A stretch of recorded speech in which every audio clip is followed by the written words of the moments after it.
Salam damai sejahtera di dalam nama Tuhan Yesus Kristus untuk kita sekalian dimanapun kita berada.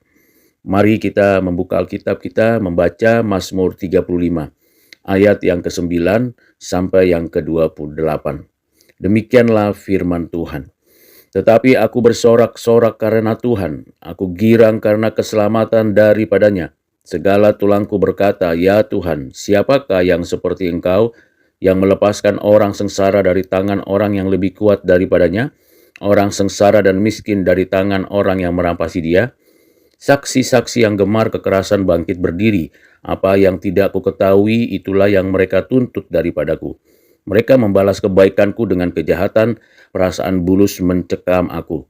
Tetapi aku ketika mereka sakit, aku memakai pakaian kabung, aku menyiksa diriku dengan berpuasa, dan doaku kembali timbul dalam dadaku, seolah-olah temanku atau saudaraku lah yang sakit.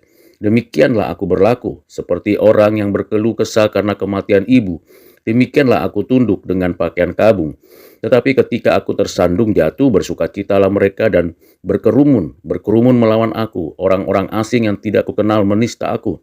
Dengan tidak henti-hentinya, dengan fasik mereka mengolok-olok terus, menggertakkan giginya terhadap aku. Sampai berapa lama, Tuhan, Engkau memandang saja? Selamatkanlah jiwaku dari perusakan mereka, nyawaku dari singa-singa muda. Aku mau menyanyikan syukur kepadamu dalam jemaah yang besar, di tengah-tengah rakyat yang banyak. Aku mau memuji-muji Engkau. Janganlah sekali-kali bersukacita atas aku orang-orang yang memusuhi aku tanpa sebab, atau mengedip-ngedipkan mata orang-orang yang membenci aku tanpa alasan. Karena mereka tidak membicarakan damai, dan terhadap orang-orang yang rukun di negeri mereka merancangkan penipuan. Mereka membuka mulutnya lebar-lebar terhadap aku dan berkata, syukur, syukur, mata kami telah melihatnya. Engkau telah melihatnya, Tuhan. Janganlah berdiam diri. Ya Tuhan, janganlah jauh daripadaku. Terjagalah dan bangunlah membela hakku, membela perkaraku, ya Allahku dan Tuhanku. Hakimilah aku sesuai dengan keadilan-Mu, ya Tuhan Allahku, supaya mereka jangan bersukacita atasku. Janganlah mereka berkata dalam hatinya, syukur, itulah keinginan kami, dan janganlah mereka berkata, kami telah menelannya.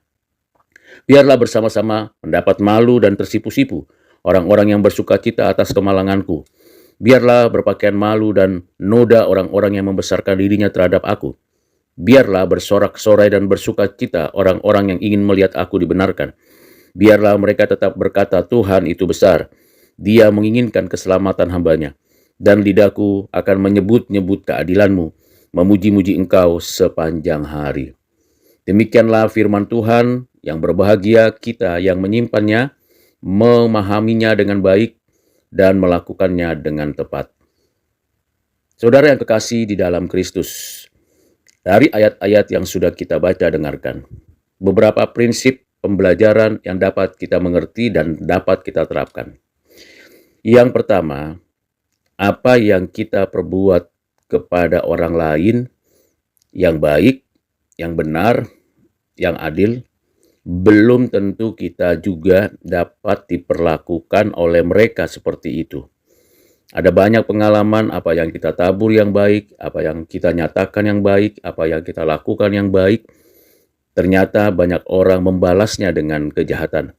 Sebaliknya, kita yang sudah melakukan yang baik itu, janganlah berpikir bahwa kita akan mendapatkan yang baik dari mereka. Karena orang-orang jahat, orang-orang yang belum mengenal Tuhan, tidak terpikirkan untuk kita mendapatkan pengertian kebaikan dari mereka.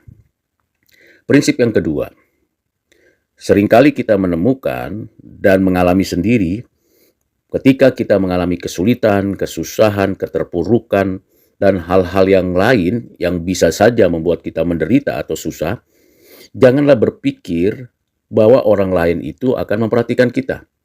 Seringkali justru kita diabaikan, disingkirkan, dan tidak dipedulikan. Itu yang sering terjadi. Nah, dalam situasi kondisi seperti itu, janganlah putus asa, frustasi, mundur dari perjalanan hidup, perjalanan iman. Pada momen-momen yang seperti itu memang momen yang kritis dalam kehidupan rohani kita.